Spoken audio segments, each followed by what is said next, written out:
Man, watch out, bro. You might do that. Watch Hey, please. I don't want my baby out here. The wind is blowing. She don't have a head on. Just give her the baby. Give me my baby. What about your other baby? Give me my You been baby. going all night. Or I'm worried You don't care about your too. baby. You didn't care about it either. That's why I got locked up when she was here. Hey, we not finna fight on this Give baby. me my baby though. Like she's gonna get colic. You hear this, right? You heard what he just said? I'm gonna get my ass beat tonight. So when I shoot him, after I done called the cops and did everything I was supposed to do. Just make sure you can articulate I can. what's going on. I can. I'm showing you. You better really be able to articulate that. I can. This is my household. He have no residency. Come here, man.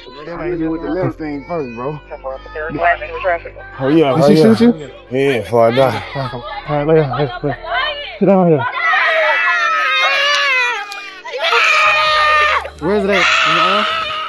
You know, when I first heard about this case a few years back, I was absolutely shocked because Quaneesha Johnson did everything she was supposed to do, called for help, followed protocol, tried to protect herself and her children, and it still went horribly, tragically wrong.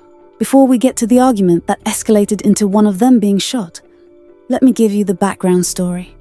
In November 26th, 2022, Quaneesha Johnson, a mother of 3, decides to go out clubbing with her friends. Now she leaves her 3 children, including her youngest, who's just a baby, with 29-year-old DeMonte Smith. And here's the thing. DeMonte isn't just some random babysitter. He's the father of Quanisha's youngest child, and he's been staying at her house because, according to her testimony later, he had nowhere else to go after being released from prison. Quanisha was supposed to come home at 6 a.m. That was the plan. 6 in the morning, she'd be back to her babies. But 6 a.m. comes and goes. And no Quanisha. Now, I want you to picture the situation here. DeMonte's sitting there with 3 kids, one of them just a baby, and their mother is nowhere to be found. He starts calling her, and calling her, and calling her. But her phone, dead silent, turned off. Earlier that night, Quaneesha had called DeMonte from the club and told him that she and her friends had gotten into some kind of fight with other people at the club.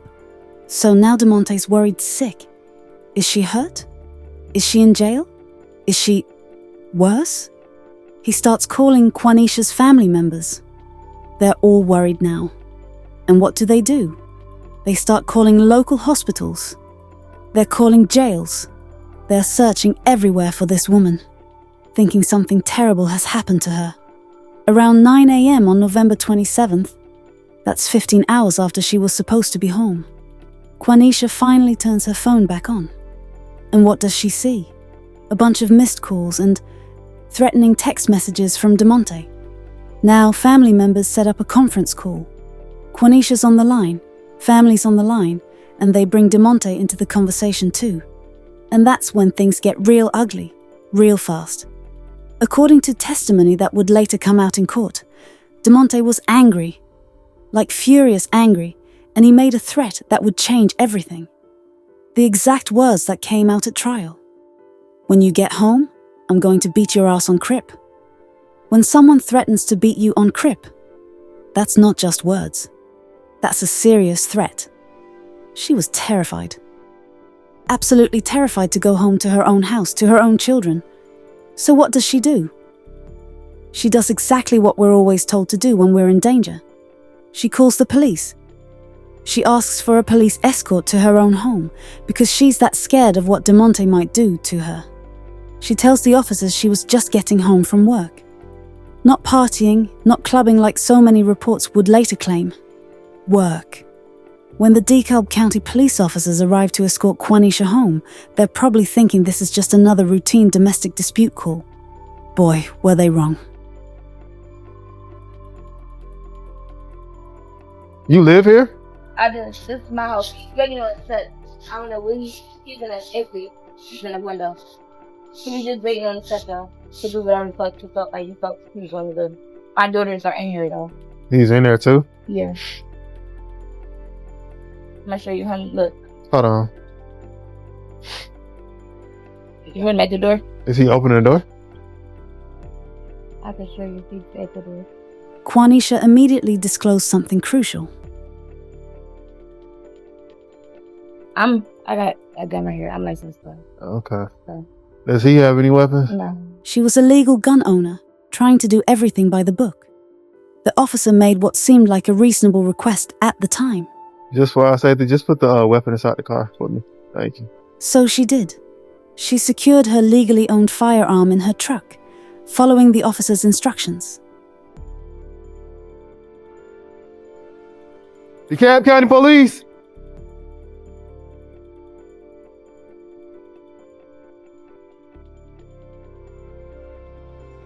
You got a key to it?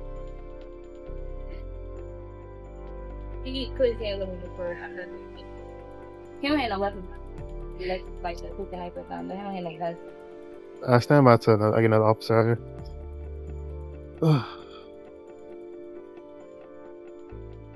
Does he have access to this? To the garage? Yeah. It's inside. No, the camera. Now, as they approach the house, Quanisha explains the situation. So what's going on today? I was at work. He felt whatever kind of way he felt. I have a newborn. She's 2 months. I have a 7-year-old and I have a 4-year-old in here as well. And according to her, DeMonte had told her aunt something absolutely chilling. He told my aunt he was gonna. What did he say to you, Rhoda? When I get here, he was gonna beat the shit out of me.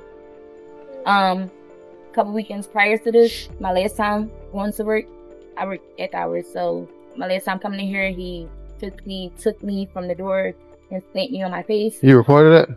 I didn't report it. I was just talking. Yeah, I was just talking to the other cop that was supposed to be out here. I was talking to her. She was a female. I was telling her I should have, but I was trying to give him the benefit of the doubt, being though he's on probation. But this is your house and you want to go inside? This is my house. And does he live here? No, my name's gonna leave. No, but does he live here though? No, he stays here. He doesn't live here. What I mean is he staying here? Where's his residence? In Joan Grove. I don't know. He has a residence though. The officers want to hear both sides, so they call DeMonte outside. And immediately, you can feel the tension. DeKalb County Police! DeMonte! You mind coming out here and talk to us, see what's going on? You spoke to her, but we want to speak to you because we don't know what's going on.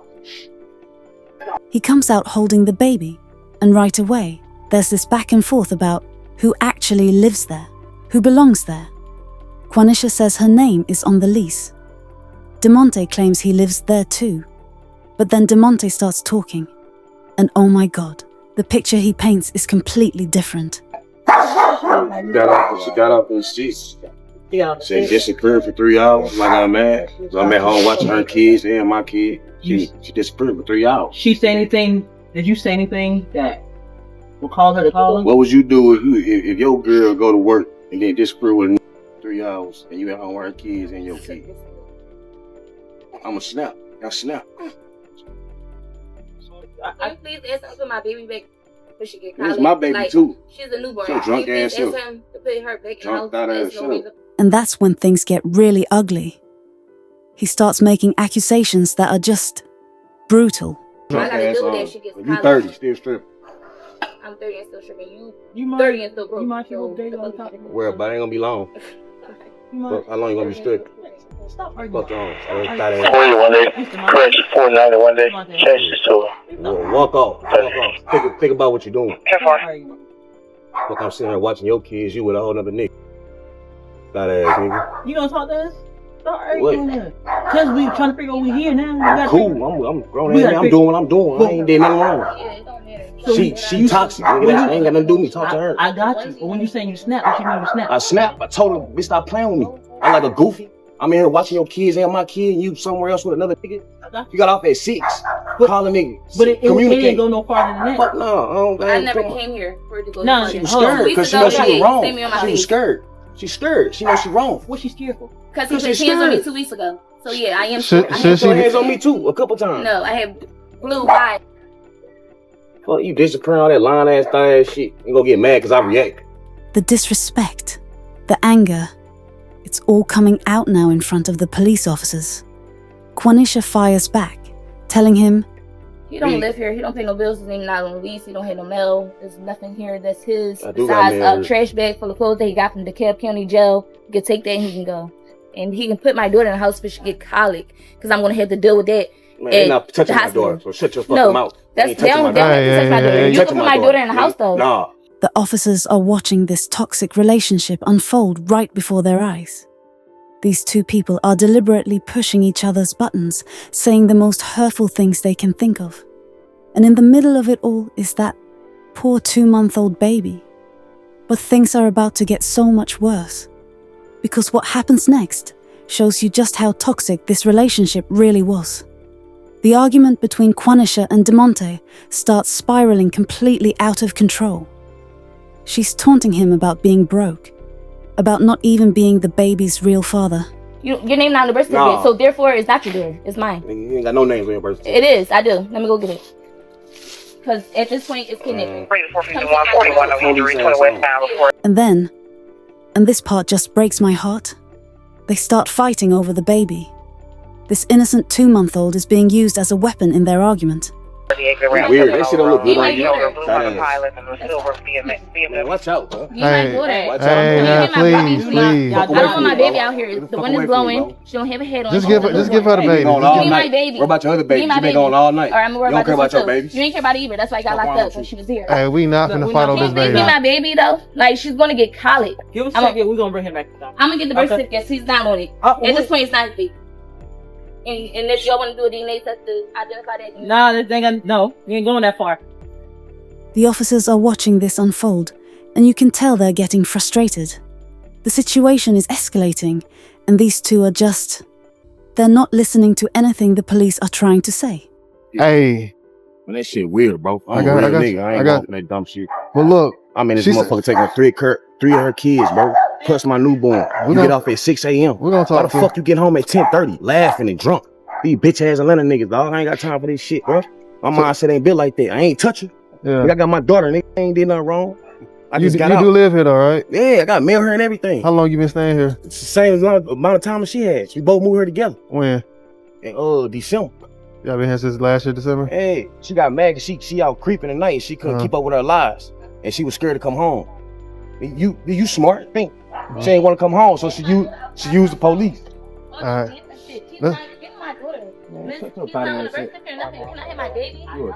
a mother before anything. I don't care. No, you're a cop before anything. You ain't take on your kids one time.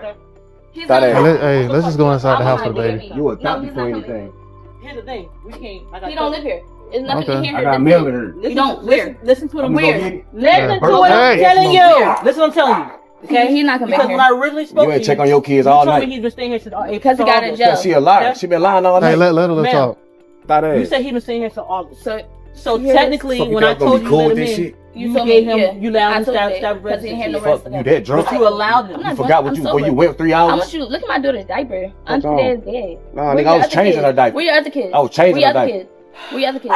With their mama. With their mom? Hey, we don't talk to. We'll talk to. We're not here to listen to y'all go back and forth. No problem. I'm trying to tell you. My kids here though. My kids here though. I see my kids every day. You don't see none of yours. You ain't gonna see her after this today. Like for what? Cause you with that? No. You got mad cause you disappeared. Thinking I'm cool. That's why. Cause you broke. And that's what you got on trying to. Hey, stop! Cause at this point you're antagonizing him. You stop. I'm not. He has my stop. You don't let me stop. You're not listening to nothing that's being said. You're not listening to nothing that's being said. You told me he's been staying here since August.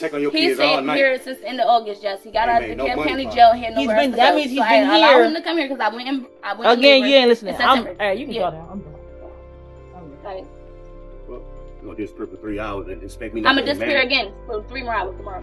What's the difference? You can go ahead and go in the house and place the baby down. Yeah. We do it. You tried to come out here with Naira like she was gonna be a poke or something. Yeah, tomorrow you done. I'm getting a shower. What's next? You don't have no residency here. Quanisha makes a statement that should have been a huge red flag. She looks directly at the officers and says, He said I'm gonna get my ass whipped tonight. So when I shoot him for self-defense, then what? Because I'm licensed. So if I shoot him in my residency because he's sitting here putting his hands on me for the second time, then what? I'm held accountable? You hear this, right? You heard what he just said? I'm gonna get my ass beat tonight. So when I shoot him, after I done called the cops and did everything I was supposed to do. Just make sure you can articulate what's going on. I can. I'm showing you. You better really be able to articulate that. I can. This is my household. He have no residency, nothing. Make sure you read up on it and make sure you can articulate when it comes to I've done it. I did that before I got my license. Okay. Okay. Despite all of this, despite the threats, despite the history of violence, despite Quanisha literally telling them she might have to shoot him in self-defense, the officers decide to leave. They just left. They saw what they considered to be a quarreling couple who needed to cool off, and they walked away from the situation. But think about this from Quanisha's perspective. She called the police 3 times.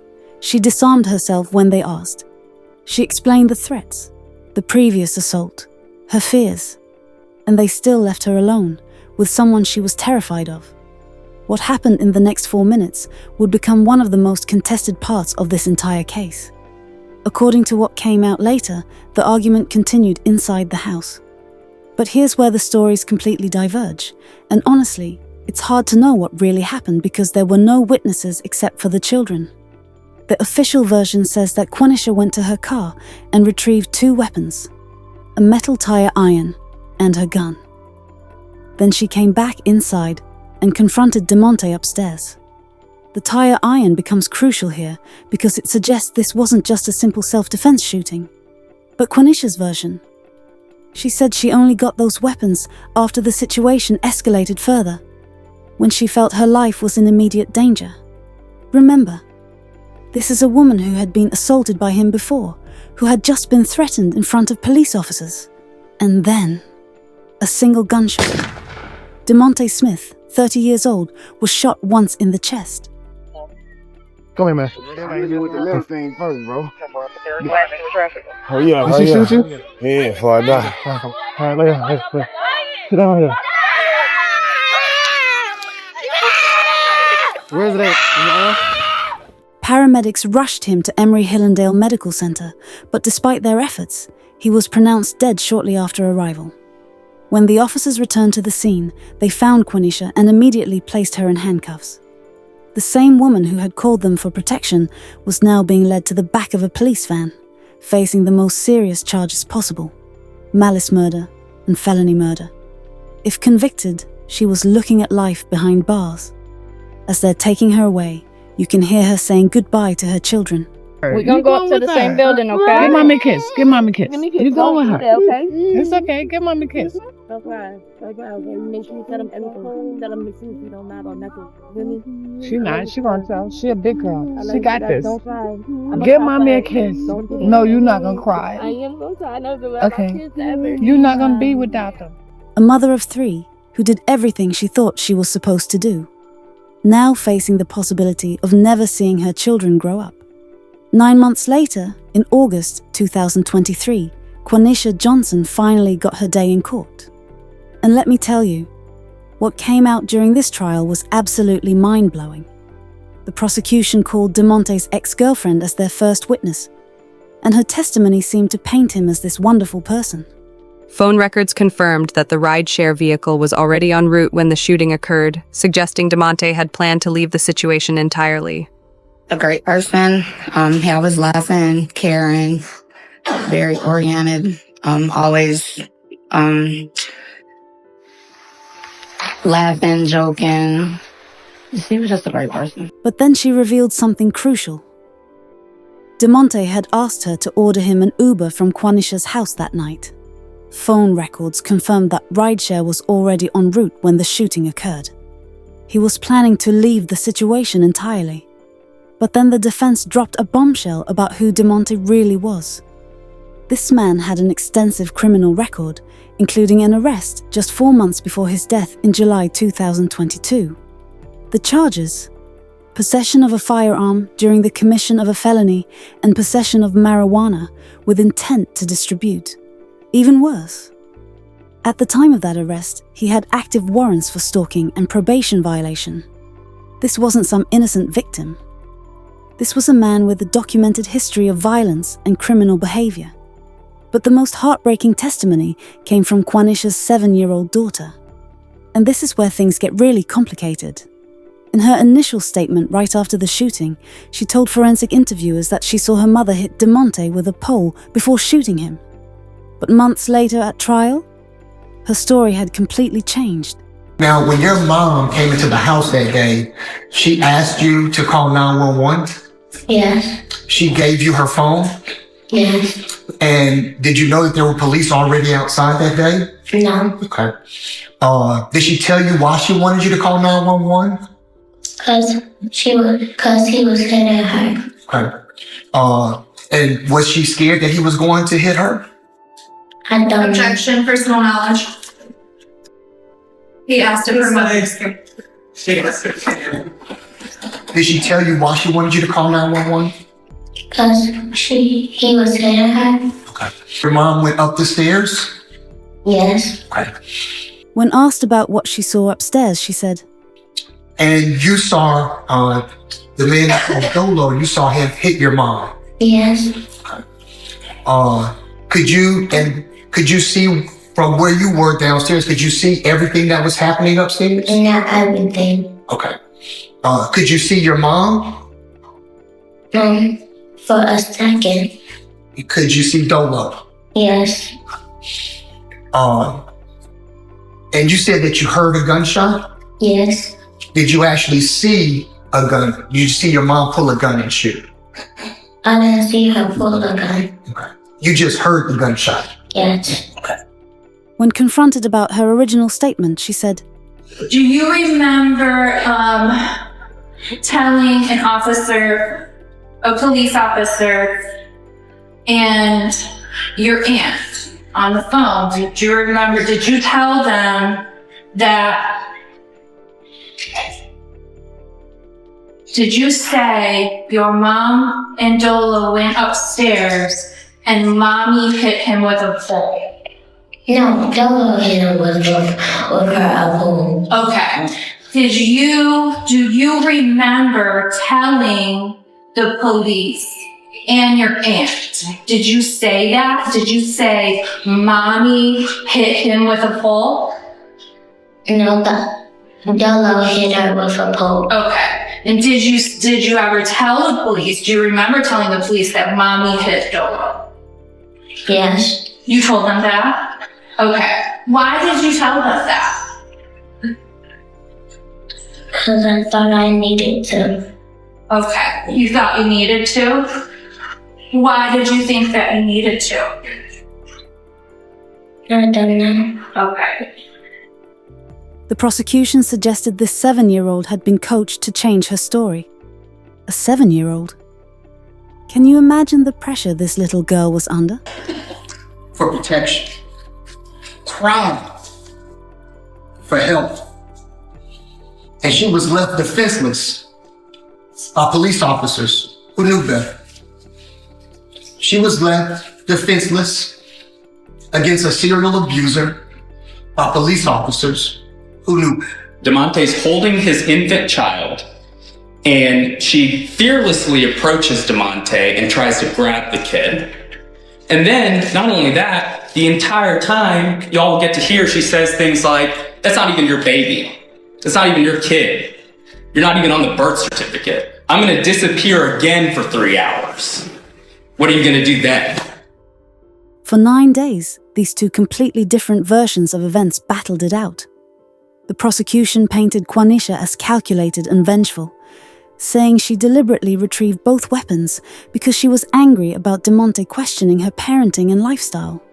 After all that testimony, all that evidence, the jury reached their verdict.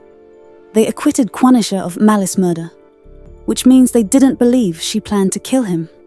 But they found her guilty of voluntary manslaughter and the remaining charges.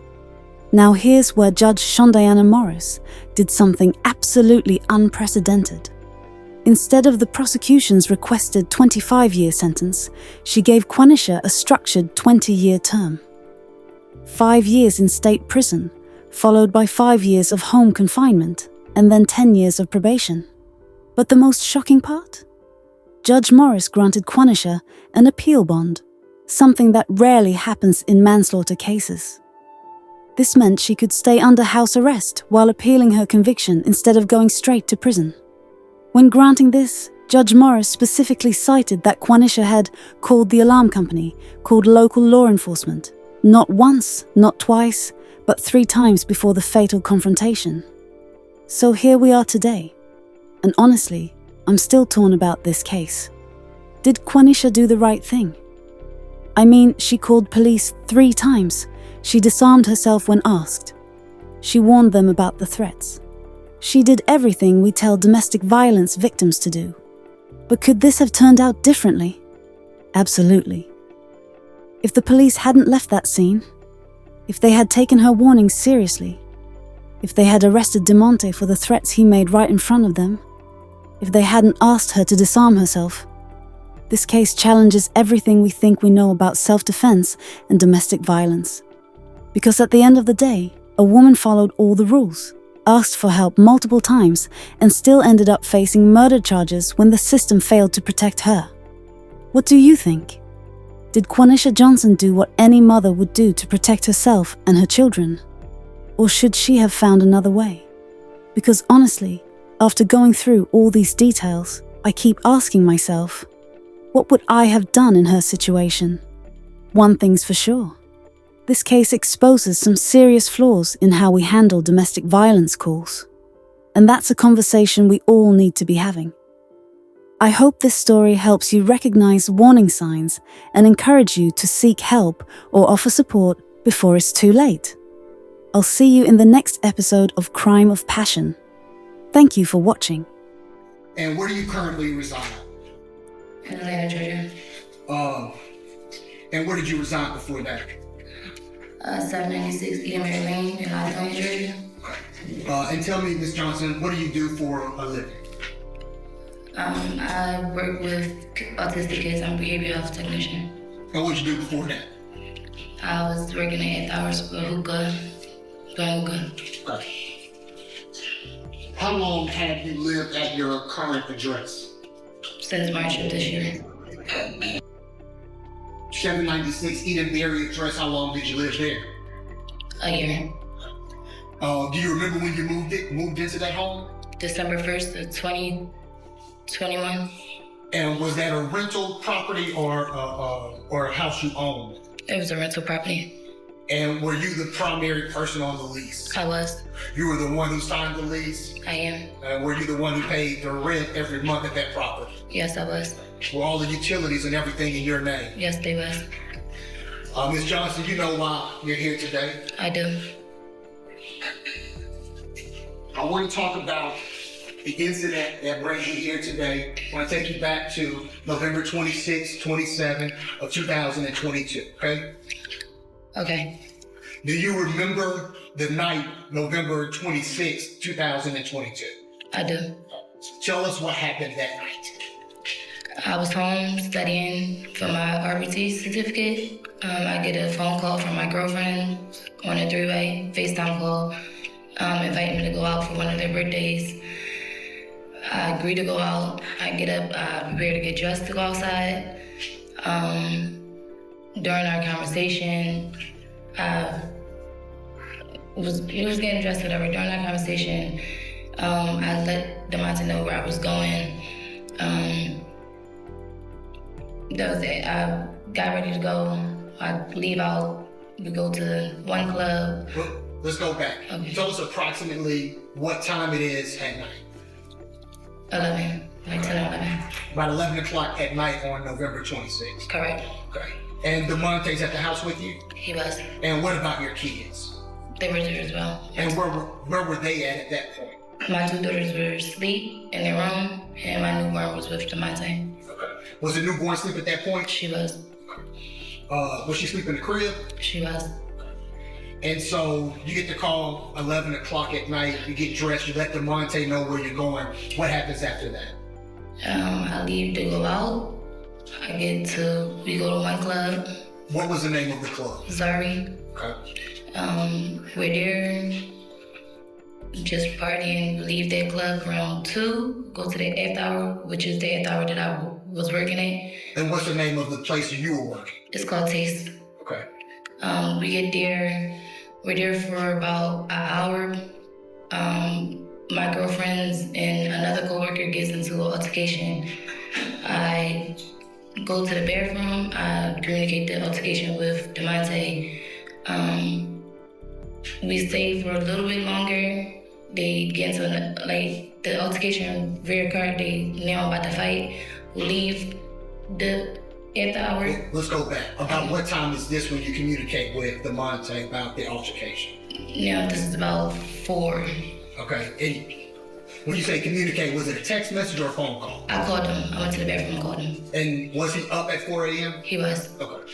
And you actually talked to him? I did. And then what happens after that? He advised me that he was going to send someone to make sure I was okay. I let him know I was okay. It wasn't me that was in a fight with my girlfriends and that we were leaving. And that I was sharing my location with him. And what did you do next? I shared my location with him. We left. Me and my girlfriends met up at the local gas station because my car needed gas to figure out where we were going to go next because I didn't want to go home. Now, tell us, what was your relationship to DeMonte at this time? He was my baby father. Okay. Was he living with you at this time? He was staying there. He had him living there. Tell me what you mean by staying. So when I say staying, so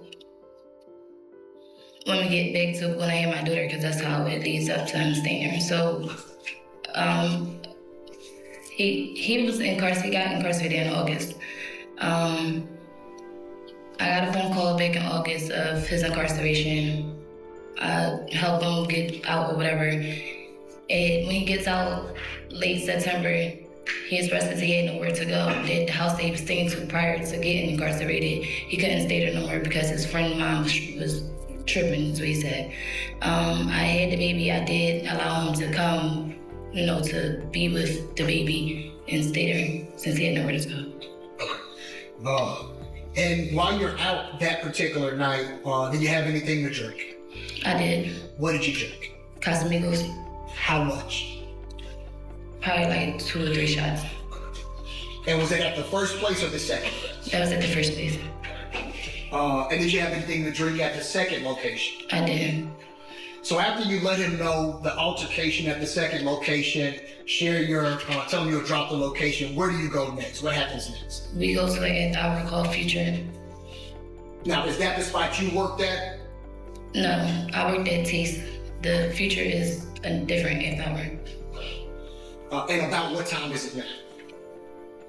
Now it's about 6, maybe roughly 7. So this is an after hours spot. Okay. And do you have your phone on you? I do. Tell us what happens next. Upon arriving to Taste, I leave. I have 2 phones. I left one phone in the car because it has the audio malfunction. I can't hear out of it. I take my personal phone inside the club with me. I get there. I'm smoking hookah. My phone dies while I'm in there. Once my phone dies, I leave. Why do you have 2 phones? Because I want to pull the line. Okay. And is one phone business and one phone personal? Correct. So you left your business phone in your car and took your personal phone inside? Yes. And you said while you were in there, your phone died? Yes. Do you remember what time or around what time you realized that your phone had died? I don't, because it was dead. But at some point, you realize your phone is dead, and is that when you leave the club? Yes. All right, tell us what happens after that. I leave the club, I go back to my car, I immediately put my phone on the charger. What time is it when you actually realize what time is it? What time is it? Or around what time is it? Around 9 something. Okay. And tell us what happens next. My phone cuts on. I'm seeing the text messages from my aunts, a few text messages from Dolo. I open my aunt's text messages because it was the first ones on there. As I'm reading the messages, my aunt's call. I answer the phone call. It's mine. What's Rochelle's last name? Noel. And what's Andrea's last name? Gonzalez. Okay. We're all in the freeway now. Andrea's hysterical. She's, where the F have you been?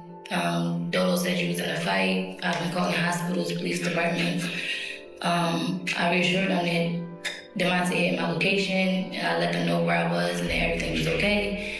As I'm letting them know that everything's okay, Rochelle adds Dolo into Demonte into the phone call.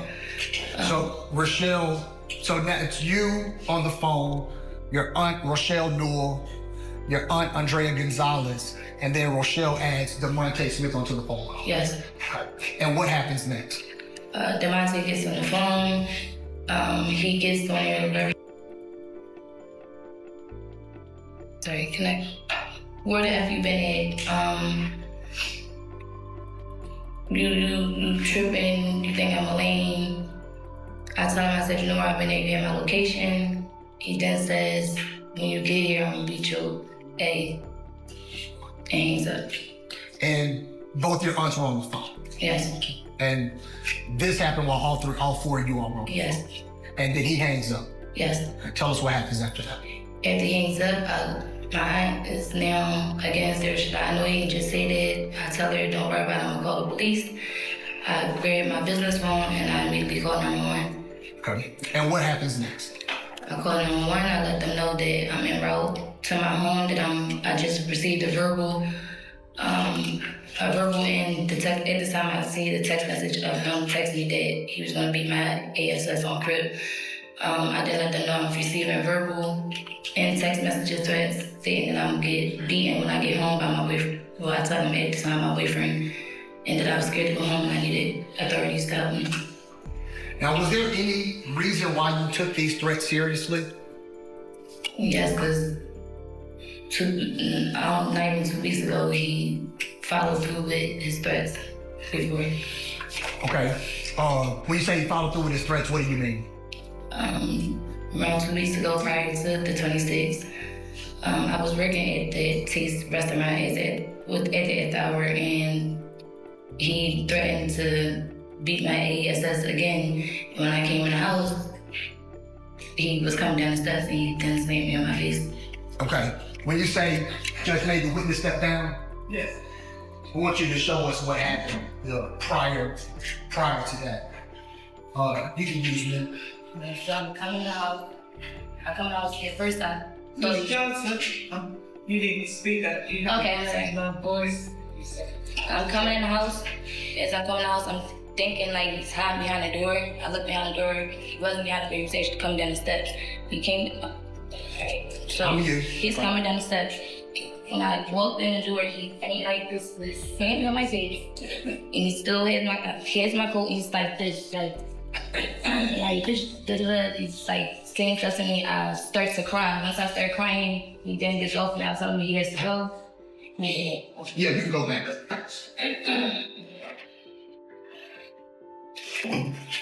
And Ms. Johnson, after that incident, so he slams you on your face, is over you, shaking you.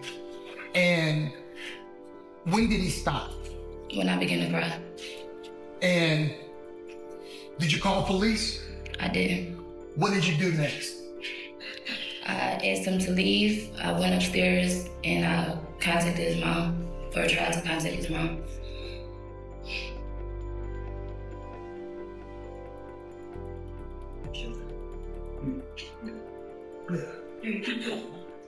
Oh. I'm going to show her, Your Honor, what's marked as Defense Exhibit 1. So you take a look at this, Ms. Johnson. Do you recognize that text message exchange? I do. And who was that text message exchange between? Myself and Demonte's mother.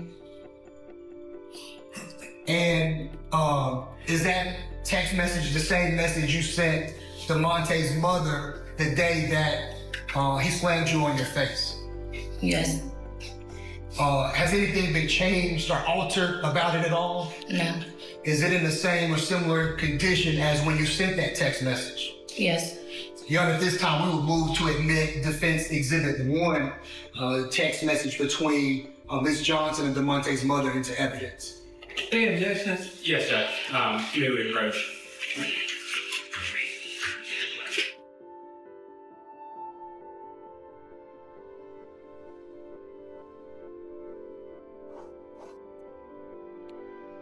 This is it without text. Ms. Johnson, what's the date on that text message? Sunday, November 13th, 2020. And that text message was to Mr. DeMonte Smith's mother? Yes. Tell us what you told Mr. Smith's mother. And DeMonte slammed me on my face, on the ground, on my face, and I was trying not to take it too far. And why don't you read the text message exactly for us, just the one you sent? DeMonte just slammed me to the ground on my face. I'm trying not to take this too far in my situation. Can you please call and have him take the wall and give me some space right now, please? And this was right after the incident you just showed us? And when you text his mom, I know his situation, what did you mean? I'm just getting released from jail. And when you said I didn't want to take it too far, what did you mean? Calling 30s, yeah, be arrested. So on the night of November, I guess the morning, so that happened, what was the date again? November 13th at 6:20 a.m. So on the morning of November 27th, when you see these text messages and are on the phone with your aunt and get these verbal threats, is that why you took it so serious? Absolutely. And you called 911. And tell us what happens after you call 911. When I called 911 and let them know that I was receiving threats verbally and through text messages, I had to say I had to be home because I was scared for my life. I did let them know that he did prior to this threat, threatened me prior to this, and followed through with it explicitly. He followed through with his threat prior. They told me that they dispatched someone to come out and then what happened after that? And then minutes later, I get a call from Officer Amy of her personal phone. I answered, she let us know that she was at my location, meaning at my home. I tell her that I'm en route. She asks me to give her a piece of like a summary of what was going on. I informed her that I was receiving threats from my baby father and that he had prior to this incident put his hands on me. She asked me if he lives with me. I told him that he just got out of jail and that he stays there. And she tells me that she'll be there or she'll see when I get there basically. Okay. And about how far were you from your house when you talked to, so you talked to 911 and then you talked to Officer Laney directly. And then about how far were you from your house when you talked to Officer Laney? Probably about 15 minutes too. Okay. And then tell us what happens. And where are you still on the phone with your aunts at this time? Well, both of them on the phone, Rochelle and Andrea. And then tell us what happens after that. After Miss Officer Lane disconnects, she called back a couple minutes later and told me that she had been dispatched to another situation that she had to tend to that, and she let me know to call 911 again to dispatch and let them know that she was to come back out and that I was told to give her dispatch back. And so she tells you she's been dispatched again. When you get close, just call again. Yes. And what did you do? When I got closer, I called again. Did you call her personal phone directly? Or? I called her online. Okay. And what happened? I called her online and let her know that I was closer. That I was in the area and that I didn't go to the house. And that I was told by the officer that had already came out to call 911 again to answer dispatch and that you were fairly close and that to wait for it to come back. And what did you do? I did. And where were you waiting at? Outside of the hospital. How you said. Okay. And tell us what happens after that. I waited a little longer and then I called again. I called again and I told me I had to wait. At this time I didn't know how long I would wait. I dozed off for a second. So I called back and let them know. I say that I've been waiting for about an hour. The dispatcher gets my information. He informs me that he do see the calls, the prior calls, and that someone was on their way. And so just be around. Okay. When you doze off, were your aunt still on the phone? Yeah. Okay. And so you've talked to 911 once. They dispatched Officer Lamy. You talked to Officer Lamy, explained the situation when she was there waiting for you. You talked to her again when she went to dispatch somewhere else. You called 911 again when you got there. You fell asleep for a while and called 911 again. I did. And they said they would dispatch somebody. They did. And then what happened after that? And I was on my hands, and I didn't look at my alarms and stuff, looking at the cameras. I didn't notice that the camera that was in my bedroom had been turned around. So I didn't trigger my alarm system, my other alarm system. They have that dispatcher reach out to me and ask me if I get the authorities. And did your alarm, did that work? It did. And what happened? The dispatcher called me, asked me if I needed assistance. I did. I did. I brought her to dispatch police officer and I needed to be escorted to Holland. Okay. And then approximately, how much longer did you wait for someone to be dispatched? I was going to get into that. That's when I talked to the female officer. Okay. Told her about my kids being at home and that I was concerned about the well-being.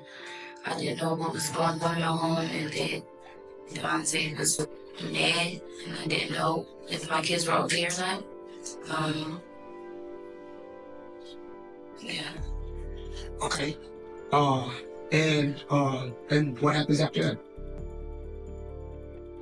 I'll leave from the parking spot that I was at and I'll leave out the area to back down with this officer.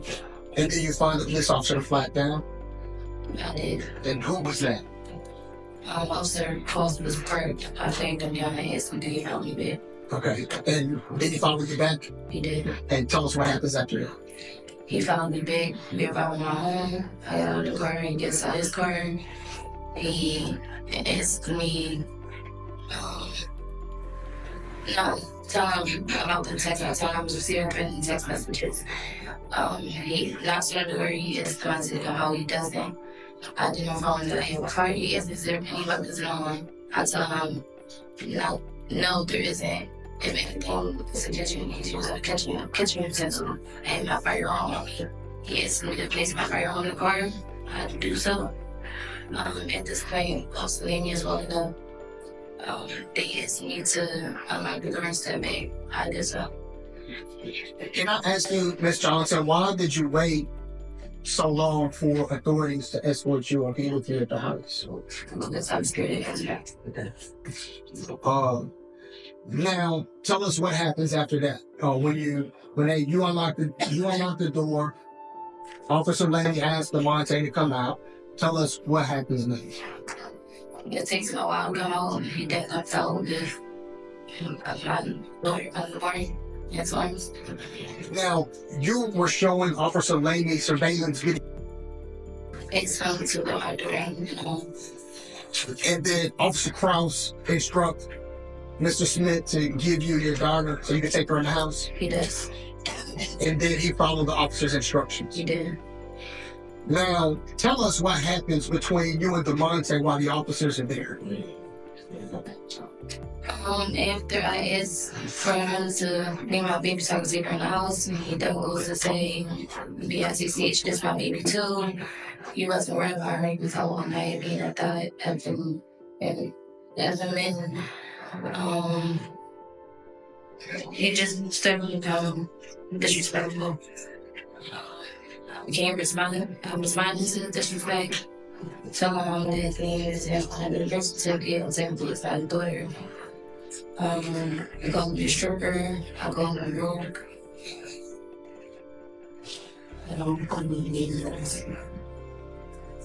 Now, were you scared at that point? I was still scared, but I felt like I was able to respond to his disrespect. Why was that? Because if I stood there and I didn't think that they would leave us home. And you had put your firearm in the car? I did. Can I ask you, you had your firearm on you when he was threatening you, you could have just gone to your house with your firearm. Why would you call police? Because I was in, never would have thought it. I called police to protect me. I was never thinking of my head on me. So tell us what happens after. So you and him argue back and forth. We've all seen it. You've been here through the trial. We've all seen it. And then tell us what happens as the argument is ensuing and police officers are about to leave. Tell us what happens. Officer Lamy asked me a question. She asked me, she's telling me that he's she's asking me, how does it, or something about him staying there. And I told her, explained to her that he had just got out of the DeKalb County jail and that I was allowing him to stay there. He has no residence there. Let her know that his name is not only this nothing. As I'm telling her that, she's trying to tell me something else. So weird that I was like talking over her, but I was just finishing my explanation of how I had with residency here. Asking them to remove him from the household. Officer Frost and tells him he can go back inside with the baby. He goes inside. I'm standing in the dressing room doorway. As he walks past me, he tells me when the cops leave, he's gonna be my ass. And were you on the phone with someone? I never got on the phone. My experience was on the phone with the same time. Were both of them on the phone? Yes, they were. And that's Rochelle Newell, Andrea Gonzalez. Yes.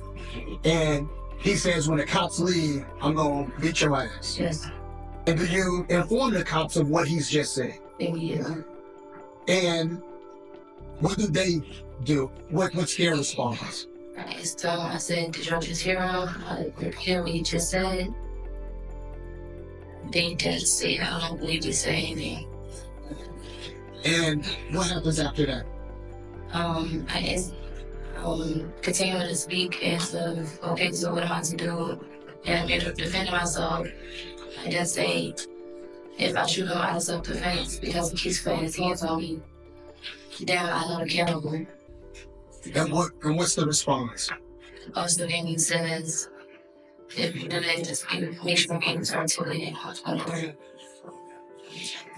And what do the officers do next? And DeMonte's in the house. Yes. And they leave you at the house. Yes. Tell us what happens after that. In the midst of them walking off and me being in the dressing room in my doorway, my dogs had to go. My dogs walked down the street, running down the street. My Nala is now in the doorway, helped me get the dogs back at home. I tend to go up the street to get my dogs, I bring them back. I advise my dogs to go in the house prior to going inside my home. I do go to my work to retrieve my firearm and my tire. Now, Ms. Johnson, you said that you were licensed to care. I am. Tell us what it means to be licensed to care.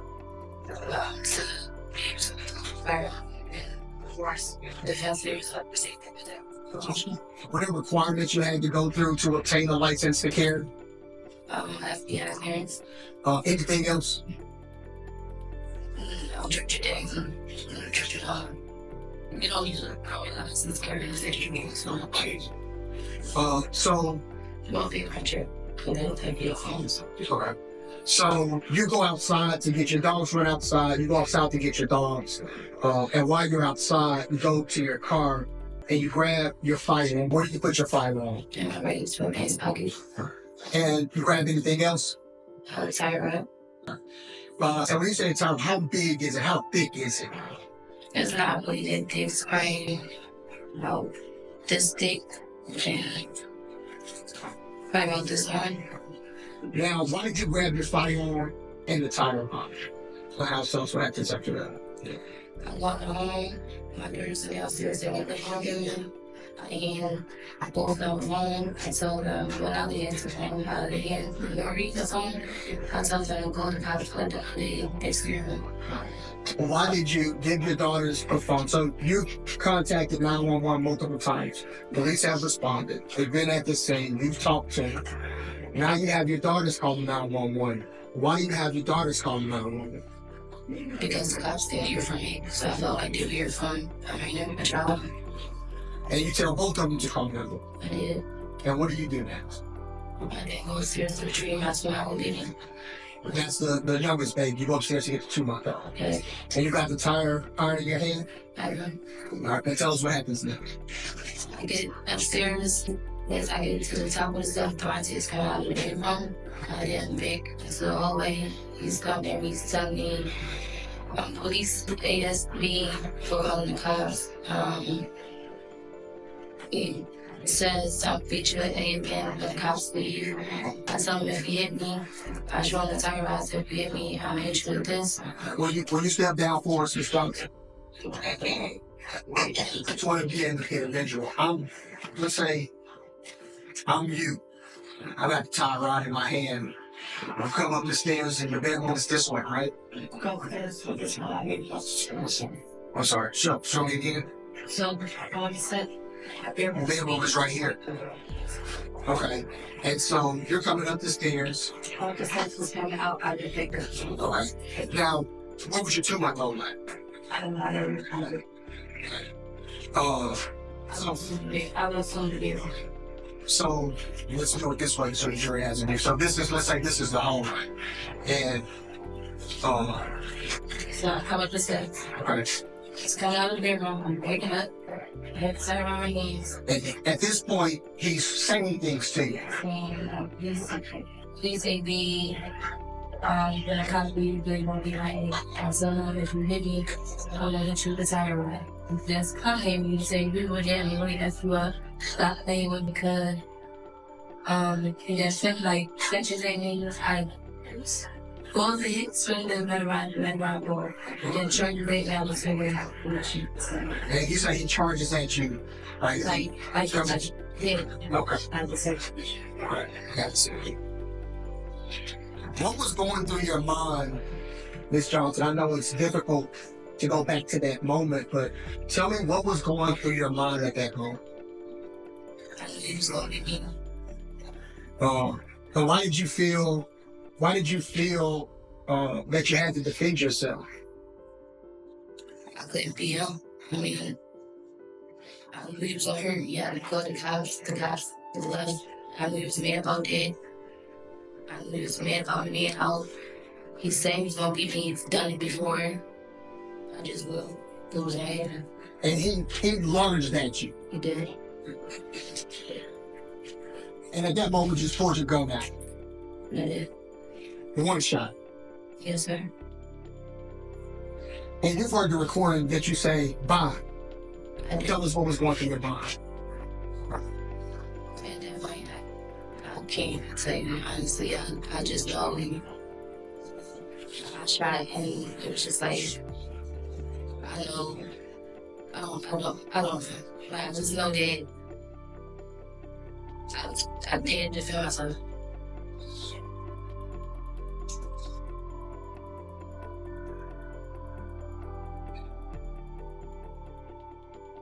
And where were your daughters at? They were downstairs. And do you remember telling your daughters, tell them he hit me? As we were walking out, I do recall saying that once we got outside, I do recall saying. But you told the detective he didn't hit you. Yes. He just came at you, lunged at you. Yes, I told you that hit me that day. Okay. And you felt like you had to do it to defend yourself from being injured by him again. Yes.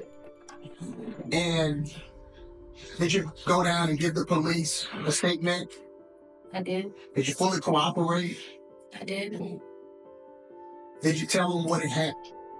I did. Did you give them access to your cell phone? I did. And what about the surveillance video in your house? I gave them access to their phone. And when you went outside, what did you say to the police who were still waiting outside?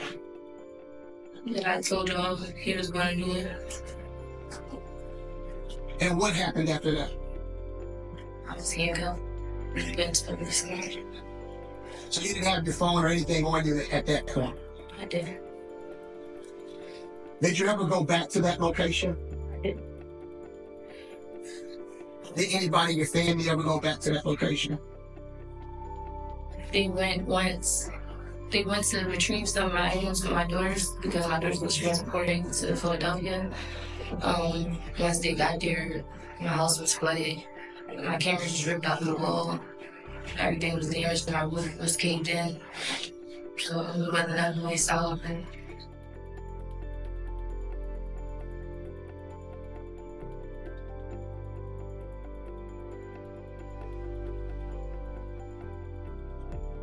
Ms. Johnson, how did it make you feel knowing what had happened?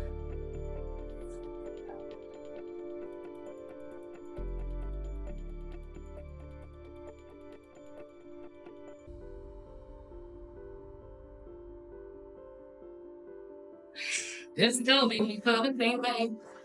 I never wanted it to happen. I didn't intend for it to happen. I didn't mean for it to happen.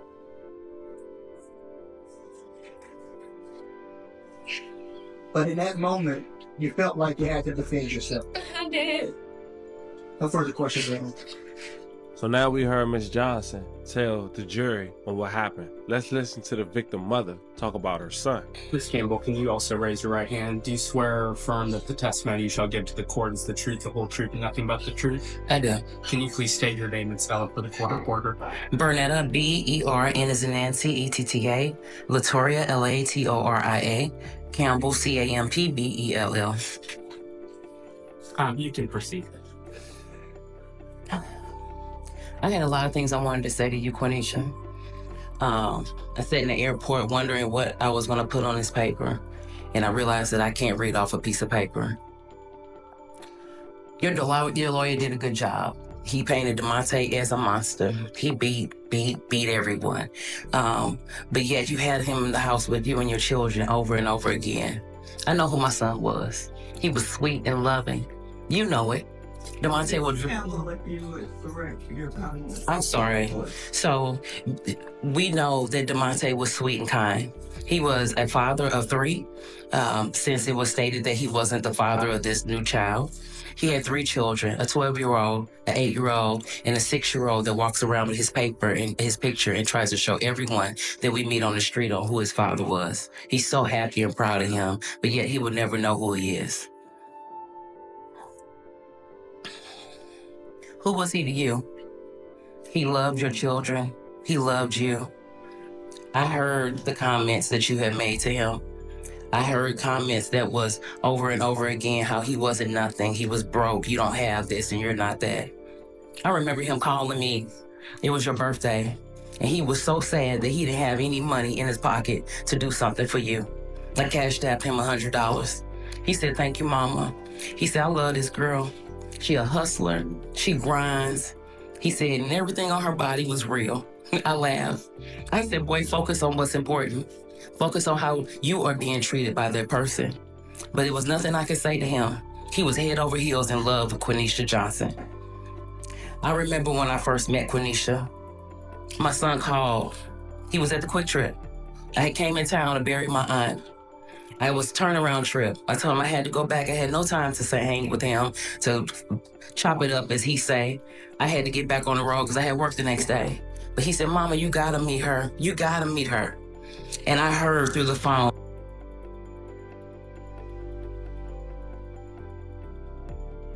over here, my MF house ain't clean. MF this, MF that. And all I could think was, this man was trying to introduce you to his mother. And yet you couldn't even do that. He had to beg and plead to get you to come to the Quick Trip to say hello to me. I met your children. They were beautiful. The little girls were so sweet. Your son was sweet. Though my son kept telling me, "Don't tell him my real name." He said, because that little boy could be a little dangerous. I didn't understand what he was talking about. But yet, that's where he wanted to be. And I let it go. We came to your house and I sat outside. I told your baby girl, at the time, I think she was like 3. And I said, "I'm taking Dolo back to St. Louis with me." And that little girl threw a tantrum, lay straight out in the grass and screamed and yelled, "Please don't take Dolo away from us. Please don't take him away." Your kids loved him and he loved them too. He was loving them when he couldn't love on his own kids. But what I do know about you in that first meeting was that you were no good for him. My son had a light that shines so bright that I had family, friends, parents, coaches, teachers calling me. No way, not DeMonte. There's no way, not DeMonte. You talking about DeMonte, who would help the kids in the school getting bullied? You talking about the same DeMonte who stops at the grocery store to help old ladies put their bags in their car? This is my son. That's who I know. They called me and told me, ma'am, do you know a DeMonte Smith? And my heart dropped.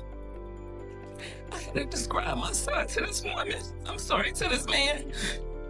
And I knew at that moment that he was gone. Because see, a mother's intuition tells you everything.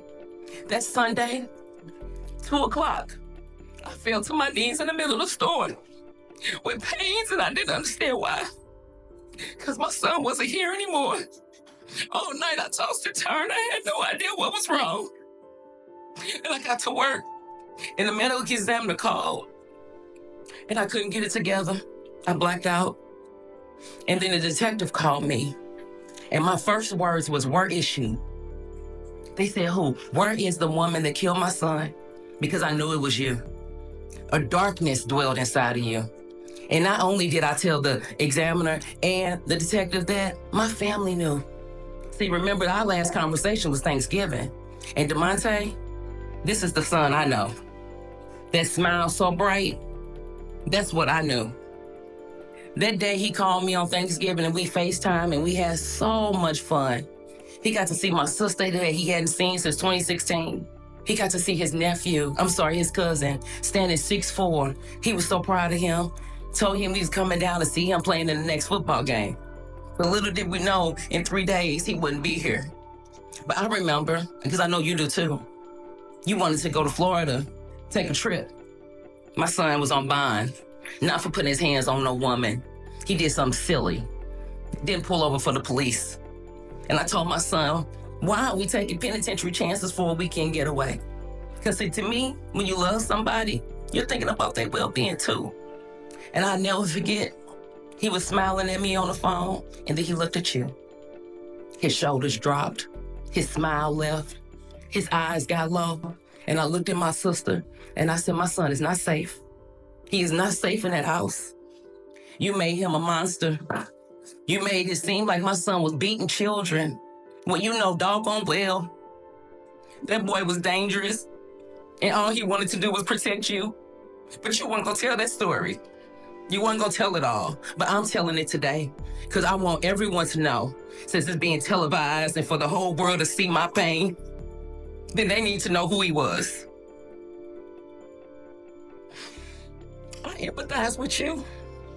I couldn't believe it. I empathized because I'm a woman and I've been abused. I've been hit and kicked and punched. I've had arguments with my ex-husband, guns in the house, but I never ever thought about picking one up. I couldn't understand that part, but I really did empathize with you.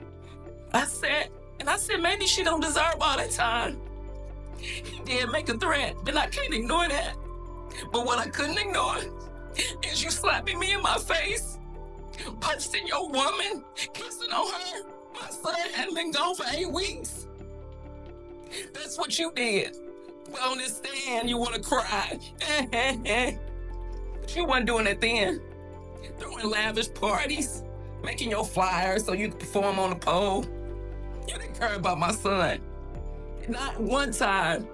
If you did, you would have known how hurtful and how painful it was to see all that stuff over social media like he was nothing. You took his life and said bye. You showed no remorse for him. None. Not for me, not for my daughter, not for his kids. I can't believe that I felt sorry for you for a moment. But I didn't know all the facts. I didn't know everything. I have no remorse for you. I have no empathy because you had no remorse for my son and you showed no empathy for him. You deserve every single year they can give to you. My daughter said, when you open your eyes and close your eyes, I want you to remember that you're not touching your kids like I can't touch mine. I want you to remember that my son can't hug his kids like you want to hug yours. You don't deserve it. You don't deserve it, because if you get away with this, I promise you it'll happen again. Because it was easy for you to pull a trigger and take a life. Not just my son's life. You took a human life. Where is the remorse for taking somebody off the face of the earth? You show none. You're going to continue to show none. And so she needs to get everything that she can get. Thank you for my time.